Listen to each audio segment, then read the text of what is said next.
ओम श्री गणेशाय नमो नमः। आप सभी का पुनः स्वागत है आप सभी के प्रिय चैनल वेद वचन में। आज मैं स्नेहलता एक बार फिर आप सभी के साथ एकादशी के महत्व को लेकर आई हूँ। आज मैं आप सभी को योगिनी एकादशी का महत्व व व्रत कथा सुनाऊंगी। हर माह में 2 एकादशियाँ आती हैं, जिस विषय में हम पहले भी बात कर चुके हैं। एक शुक्ल पक्ष में, एक कृष्ण पक्ष में। एकादशी एक ऐसा व्रत है जिसे हमारे स्वयं भगवान श्री राम, भगवान श्री कृष्ण रख चुके हैं। वे अपनी स्वयं की वाणी से इसका वर्णन करते हैं कि एकादशी का व्रत 8 वर्ष की आयु से लेकर 80 वर्ष के हर युवक युवती को अवश्य करना चाहिए। एकादशी का व्रत ऐसा व्रत है जो आपके सभी पापों का नाश कर आपको पुण्यों से भर देता है और आपके पुण्यों के साथ आपको विष्णु लोक की प्राप्ति कराता है। हिंदू धर्म ग्रंथों में हर एकादशी का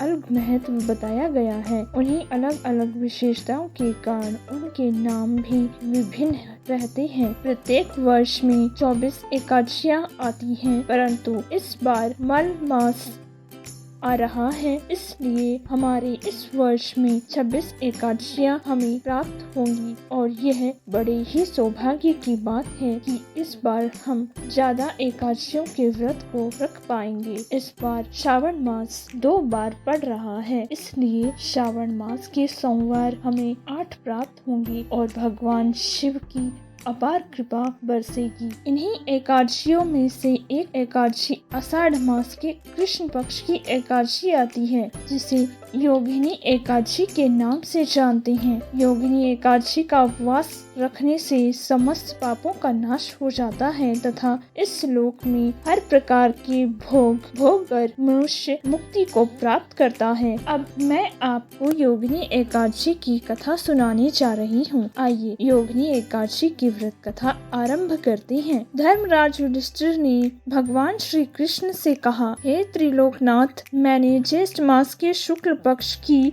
निर्जला एकादशी की कथा सुनी है। अब आप कृपा करके आषाढ़ मास के कृष्ण पक्ष की एकादशी की कथा सुनाइए। इस एकादशी का क्या नाम है तथा इसका क्या महत्व है, सो सब मुझे विस्तार पूर्वक कहिए। इस पर भगवान श्री कृष्ण बोले, हे पांडु पुत्र, आषाढ़ मास के कृष्ण पक्ष की एकादशी का नाम योगिनी एकादशी है। इसके व्रत से सभी पाप नष्ट हो जाते हैं। यह व्रत इस लोक में हर प्रकार के भोग, प्रलोक में मुक्ति देता है। हे धर्मराज, यह व्रत इस लोक में हर प्रकार के भोग मनुष्य को प्राप्त कराता है और परलोक में मुक्ति प्रदान करता है। हे धर्मराज, यह एकादशी तीनों लोकों में प्रसिद्ध है। इसके व्रत से सभी पाप नष्ट हो जाते हैं। तुम्हें मैं पुराण में कही हुई कथा सुनाता हूँ, ध्यान पूर्वक श्रवण करो। कुबेर नाम का एक राजा अलकापुरी नाम की नगरी में राज्य करता था। वह शिव भक्त था। उसका हेममाली नामक एक यक्ष सेवक था जो पूजा के लिए फूल लाया करता था।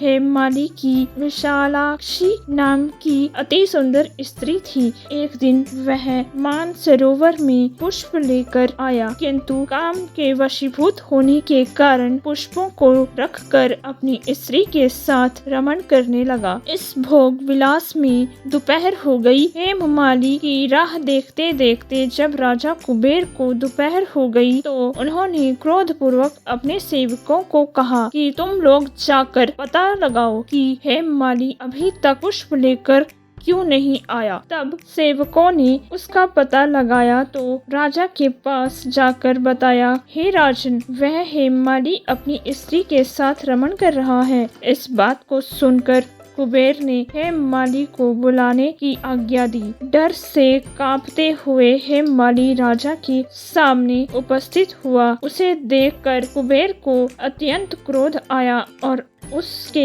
होठ कांपने लगे। राजा ने कहा, अरे अधर्मी, तुमने मेरे परम पूजनीय देवों के सभी देव भगवान शिवजी का अपमान किया है। मैं तुम्हें श्राप देता हूँ कि तू स्त्री के वियोग में तड़पे को मृत्यु लोक में जाकर कोढ़ी का जीवन व्यतीत करे। कुबेर के श्राप से वह तत्क्षण स्वर्ग से पृथ्वी पर आ गिरा और कोढ़ी हो गया। उसकी स्त्री भी उससे बिछड़ गई। मृत्यु लोक में आकर उसने अनेक भयंकर कष्ट भोगे, किंतु शिव की कृपा से उसकी बुद्धि मलिन न हुई और उसे पूर्व जन्म की भी सुध रही। इस अनेक कष्टों को भोगता हुआ तथा अपने पूर्व जन्म के कुकर्मों को याद करता हुआ वह हिमालय पर्वत की तरफ चल पड़ा। चलते चलते वह मार्कंडेय ऋषि के आश्रम जा पहुंचा। वह ऋषि अत्यंत वृद्ध तपस्वी थे।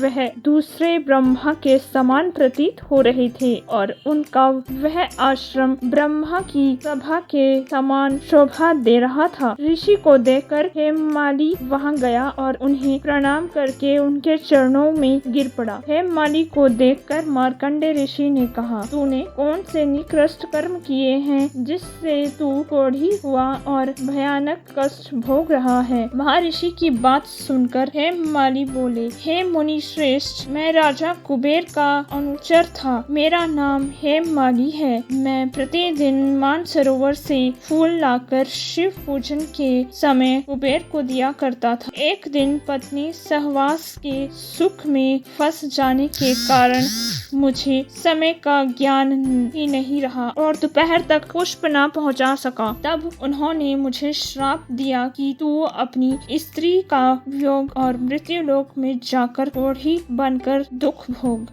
इस कारण मैं कोढ़ी हो गया हूँ तथा पृथ्वी पर आकर भयंकर कष्ट भोग रहा हूँ। अतः कृपा करके आप कोई ऐसा उपाय बताइए जिससे मेरी मुक्ति हो सके। मार्कंडेय ऋषि ने कहा, हे हेममाली, तुमने मेरे सम्मुख सत्य वचन कहे हैं, इसलिए मैं तुम्हारे उद्धार के लिए एक व्रत बताता हूँ। यदि तू आषाढ़ मास के कृष्ण पक्ष की योगिनी एकादशी का विधि पूर्वक व्रत करेगा तो तेरे सभी पाप नष्ट हो जाएंगे। महर्षि के वचन सुनकर हेममाली अति प्रसन्न हुआ और उसके वचनों के अनुसार योगिनी एकादशी का विधि पूर्वक व्रत करने लगा। इस व्रत के प्रभाव से अपने पुराने स्वरूप को प्राप्त हुआ और अपनी स्त्री के साथ सुख पूर्वक रहने लगा। भगवान श्री कृष्ण ने कहा, हे राजन, इस योगिनी एकादशी की कथा का फल 88,000 ब्राह्मणों को भोजन कराने के बराबर है। इसके व्रत से सभी पाप नष्ट हो जाते हैं और अंत में मोक्ष प्राप्त करके प्राणी स्वर्ग का अधिकारी बनता है। जय हो भगवान विष्णु, भगवान श्री हरि, जय माँ एकादशी। जो भी मनुष्य इस एकादशी की व्रत को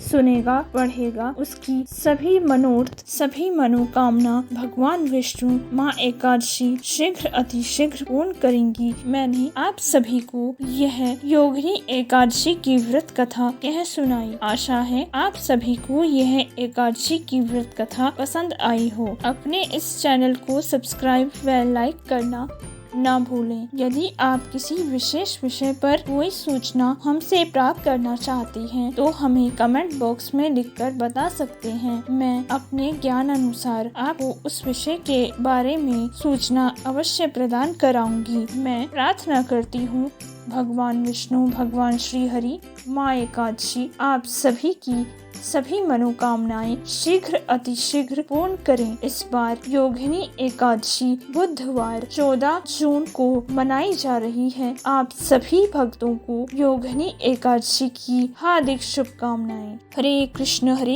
कृष्ण कृष्ण हरे हरे, हरे राम राम राम हरे हरे, हरे कृष्ण कृष्ण कृष्ण हरे हरे, हरे राम राम राम हरे हरे, हरे कृष्ण कृष्ण कृष्ण हरे हरे, हरे राम राम हरे हरे, हरे कृष्ण कृष्ण कृष्ण हरे हरे, हरे राम राम हरे हरे, हरे कृष्ण कृष्ण कृष्ण हरे हरे, हरे राम राम हरे हरे। आप सभी अपना खूब ख्याल रखें, ध्यान रखें। आप सभी का दिन मंगलमय हो। धन्यवाद। जय श्री राम, जय जय श्री राम। सत्य सनातन धर्म की जय।